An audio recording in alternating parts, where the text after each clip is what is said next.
Čini mi se da je za svoje bekstvo iskoristio seobu ptica. Ujutro pred polazak, lepo je uredio svoju planetu. Brižljivo je očistio žive vulkane. Imao je 2 živa vulkana.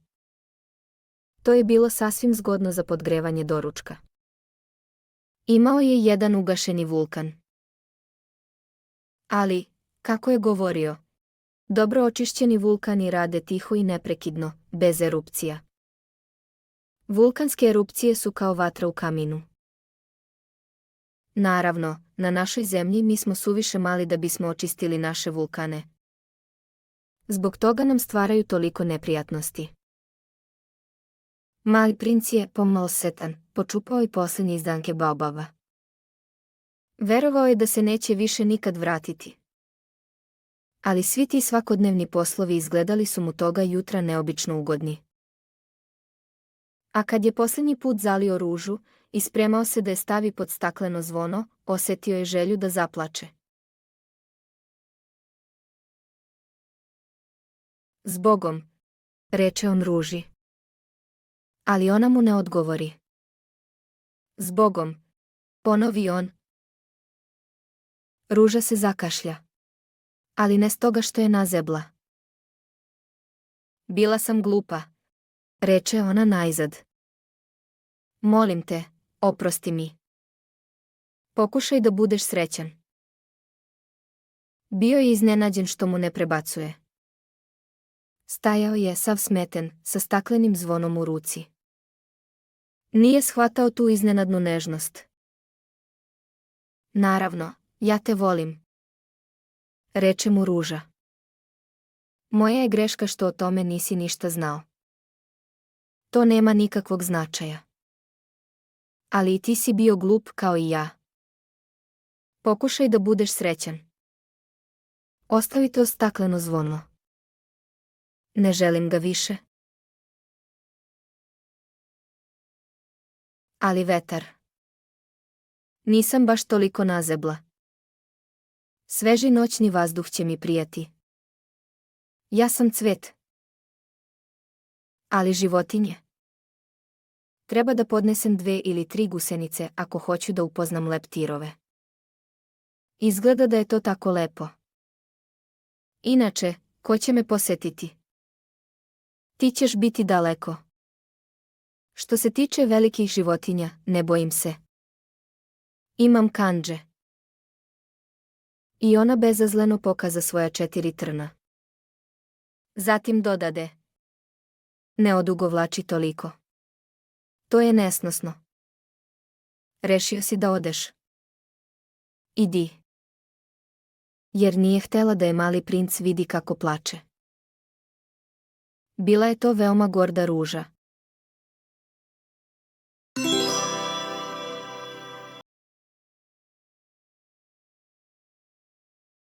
On se nalazi u području asteroida 325, 326, 327, 328, 329 i 330.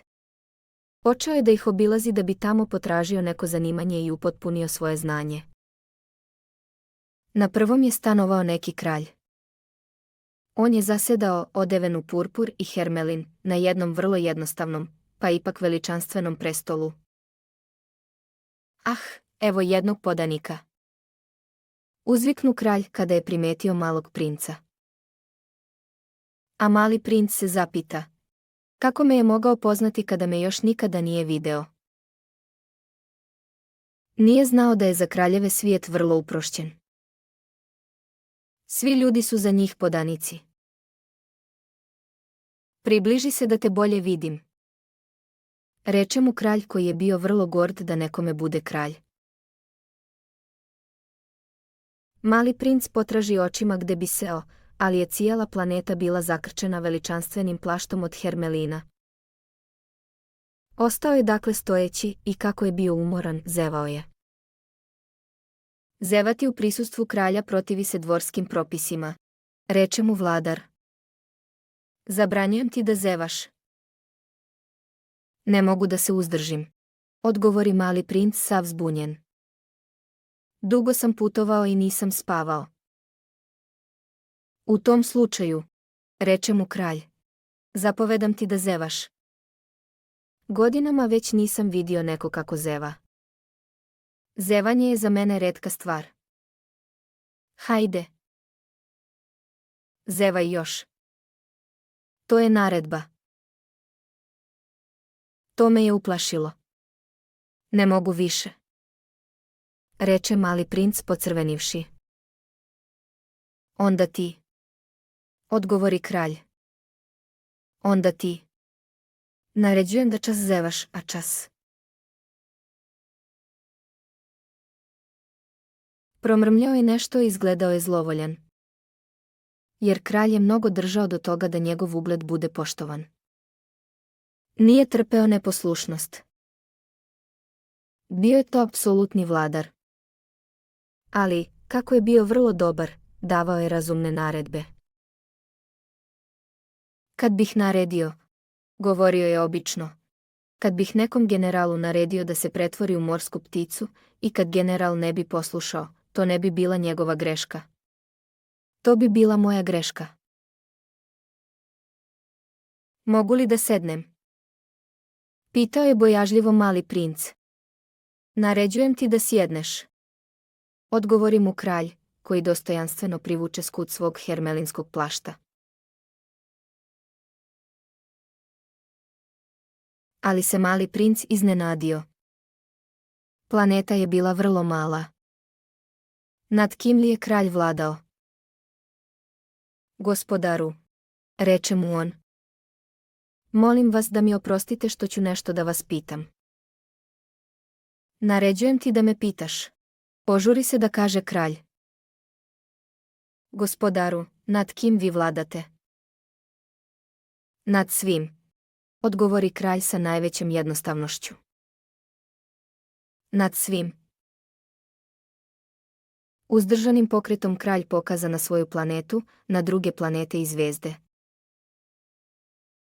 Nad svim tim, reče mali princ.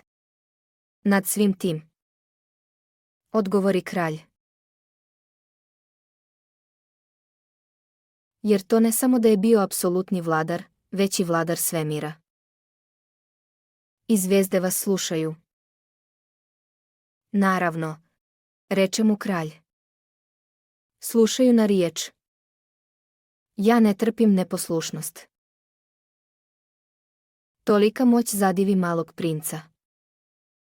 Kad bi je on imao, mogao bi da posmatra ne 44, već 72 ili čak 100, ili čak 200 zalazaka sunca u jednom istom danu, a da nikad ne pomakne svoju stolicu. I kako je bio pomalo tužan sećajući se svoje male napuštene planete, usudi se da zatraži od kralja jednu milost. Hteo bih da vidim zalazak sunca. Učinite mi to zadovoljstvo. Naredite suncu da zađe.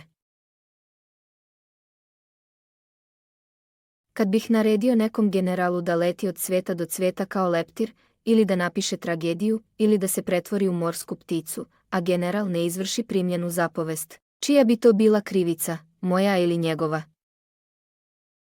Vaša krivica, odgovori odlučno mali princ. Tačno. Od svakoga treba zahtevati ono što on može da pruži. Nastavi kralj. Ugled na prvom mestu počiva na razumu. Kad bih naredio svom narodu da se baci u more, on bi se pobunio. Ja imam prava da zahtevam poslušnost jer su moje zapovesti razumne. A moj zalazak sunca? Podsjeti ga mali princ koji nikada nije zaboravljao pitanje koje bi jednom postavio. Imaćeš svoj zalazak sunca. Zahtevaću ga. Ali čekat ću, po mojoj nauci o vladanju, da za to budu povoljni uslovi. Kada će to biti? Raspitivao se mali princ. To će biti večeras oko 20 do 8. Odgovori mu kralj, koji najpre pogleda u jedan veliki kalendar. I vidjet ćeš da me stvarno slušaju. Mali princ poče da zeva. Žalio je što nije dobio svoj zalazak sunca. A zatim, bilo mu je već pomalo dosadno. Nemam više šta da radim ovde, reče on kralju. Odlazim. Nemoj da ideš. Odvrati kralj koji je bio vrlo gord što ima jednog podanika. Nemoj da ideš, načinit ću te ministrom. Ministrom čega? Pravde. Ali nema kome da sudim. Ne zna se, reče mu kralj. Još nisam obišao svoju kraljevinu. Veoma sam star, nema mesta za kočije, a strašno me zamara da idem peške. Ali već sam video, reče mali princ i nagnu se da baci još jedan pogled na drugu stranu planete. Ni tamo nema nikog. Onda ćeš suditi sam sebi, odgovori mu kralj. To je ono najteže. Mnogo je teže suditi samom sebi nego drugima. Ako uspeš da sebi dobro sudiš, znači da si istinski mudrac. Sebi mogu suditi gde bilo, reče mali princ. Nije potrebno da živim ovde. Ubeđen sam da negde na mojoj planeti postoji jedan stari pacov, reče kralj. Čujem ga noću. Možeš suditi tom pacovu. S vremena na vreme osudit ćeš ga na smrt. Tako će njegov život zavisiti od tvoje pravde. Ali ćeš ga svaki put pomilovati da bi ga sačuvao. On je ovde jedini. Ali, odgovori mali princ, ja ne volim da izričem smrtne presude i stvarno hoću da idem. Ne, reče kralj. Ali mali princ, pošto je završio svoje pripreme, nije i pošto hteo da ožalosti starog vladara. Ako vaše veličanstvo želi da ga poslušam, bez pogovora, neka mi izda razumnu naredbu. Neka mi na primjer naredi da otputujem za nepun minut. Čini mi se da su uslovi povoljni.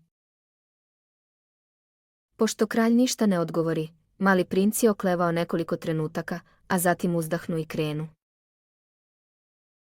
Imenujem te svojim ambasadorom.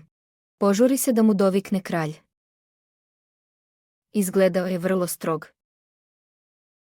Odrasli su stvarno vrlo čudni, reče mali princ u sebi dok je putovao.